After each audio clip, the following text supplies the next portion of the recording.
Hello students, welcome to my YouTube channel. आज की video में हम क्लास 9th फिजिक्स के चैप्टर 1 मोशन के नेक्स्ट टॉपिक्स को डिस्कस करने वाले हैं। इससे प्रीवियस वाले वीडियो में हमने motion and types of motion को डिस्कस किया था और आज के वीडियो में हम टर्म्स रिलेटेड टू मोशन को डिस्कस करने वाले हैं। तो सबसे पहले हम देखते हैं कि टर्म्स रिलेटेड टू मोशन के अंदर और कौन कौन सी हमारे पास हेडिंग्स आने वाली हैं जिनको हमें डिस्कस करना है। तो इनके अंदर जो हेडिंग्स आती हैं वो हमारी distance, displacement, difference between distance and displacement, speed, velocity, difference between speed and velocity, acceleration and retardation.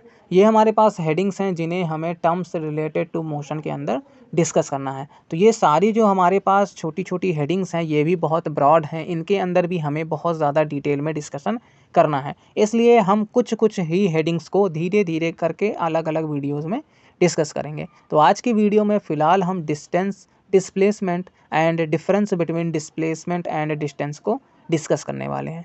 तो सबसे पहले हम यहाँ पर देखते हैं डिस्टेंस की definition. The length of the path between two points is known as distance. यानी डिस्टेंस जो रहती है वो दो पॉइंट के बीच के पाथ की जो लेंथ होती है उसे हम कहते हैं। यहाँ आप देख रहे होंगे कि ए और बी हमारे पास पॉइंट है दो, इनके बीच की जो लेंथ है जिसे हम ए बी से रिप्रेजेंट कर सकते हैं उसे हम क्या कहेंगे, डिस्टेंस कहेंगे। इसकी यूनिट अगर हम देखें तो इसकी यूनिट मीटर होती है और ये हमारे पास स्केलर क्वांटिटी होती है। क्वांटिटीज़ को हमने बहुत पहले ही अपने पुराने वीडियोज़ में डिस्कस कर लिया है, जो आपको हमारी क्लास 9th फिजिक्स की सीरीज़ में देखने के लिए मिल जाएगा। तो अब हम यहाँ पर नेक्स्ट डिस्कस करते हैं डिस्प्लेसमेंट को। डिस्प्लेसमेंट की डिफिनेशन हम इस तरीके से देते हैं, the shortest length between two points is known as displacement. Generally इसकी अलग तरीके से डिफिनेशन एक बताई जाती है, the shortest distance between two points is known as displacement. यानी डिस्प्लेसमेंट दो पॉइंट के बीच की शॉर्टेस्ट डिस्टेंस होती है। इसे भी हम मीटर में मेज़र करते हैं, बट ये हमारे पास वेक्टर क्वांटिटी होती है। अब अगर हम यहाँ पर देखें तो डिस्टेंस एंड डिस्प्लेसमेंट को समझने में हमें काफ़ी कन्फ्यूज़न हो सकती है कि कब हम डिस्टेंस और कब हम डिस्प्लेसमेंट को कंसीडर कर सकते हैं। तो यहाँ पर आप एक डायग्राम देख रहे हैं, ट्रायंगल बना हुआ, जिसमें हमारे पास ए बी सी ट्रायंगल है और इसमें A B B C and C A जो है हमारे पास लेंथ है। तो इसमें अगर हम देखें कि कोई ए पॉइंट पे पर्सन खड़ा हुआ है और वो सी पॉइंट पर जाना चाहता है, तो उसके पास दो रास्ते हैं। एक जो रास्ता है वो ए से सी है जो कि डायरेक्ट आपको देखने के लिए मिल रहा है, और एक उसके पास रास्ता है जो कि ए से बी फिर बी से सी होते हुए जा रहा है। तो यहाँ पर जो ए बी और बी सी का जो पाथ है वो हमारे पास डिस्टेंस हो जाएगा क्योंकि वो लॉन्गेस्ट लेंथ हो जाएगी, और ए सी जो है वो हमारे पास डिस्प्लेसमेंट हो जाएगा क्योंकि ये शॉर्टेस्ट लेंथ होगी पाथ की। तो इस तरीके से इस ट्रायंगल के अंदर हमारा A B plus B C जो है वो डिस्टेंस हो जाएगा और ए सी जो है वो हमारा डिस्प्लेसमेंट हो जाएगा। तो अब आपको डिस्टेंस एंड डिस्प्लेसमेंट में प्रॉब्लम नहीं होगी और आप इसे अच्छे तरीके से समझ गए होंगे। तो नेक्स्ट अब हम यहाँ पर डिस्कस करते हैं difference between distance and displacement. तो यहाँ पर हम कॉलम बना लेते हैं डिस्टेंस एंड डिस्प्लेसमेंट का, और इसमें कुछ पॉइंट्स को हम डिस्कस करेंगे जो कि डिस्टेंस और डिस्प्लेसमेंट को डिफ्रेंशिएट करेगा।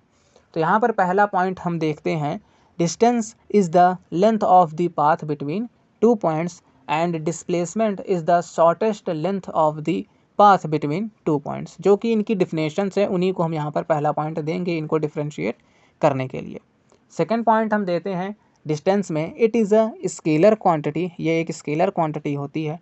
एंड डिस्प्लेसमेंट में हम सेकेंड पॉइंट दे सकते हैं कि it is a vector quantity, ये वेक्टर क्वांटिटी होती है। अब अगर स्केलर और वेक्टर को थोड़ा सा यहाँ पर हम समझें तो स्केलर वे क्वांटिटीज़ होती हैं जिनमें सिर्फ और सिर्फ मैग्नीट्यूड होता है, और वेक्टर वे क्वांटिटी होती हैं जिनमें मैग्नीट्यूड के साथ साथ डायरेक्शन भी होता है। बाकी आपको अगर इसे अच्छे से समझना है तो आप हमारी प्रीवियस वीडियो को देख सकते हैं।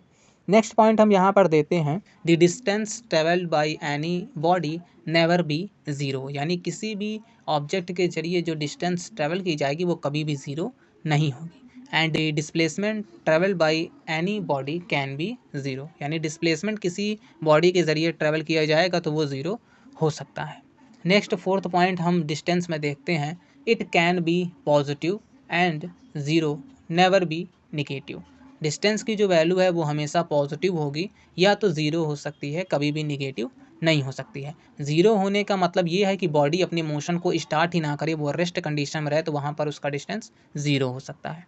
नेक्स्ट फोर्थ पॉइंट हम डिस्प्लेसमेंट में देखें, it can be zero, negative और पॉजिटिव।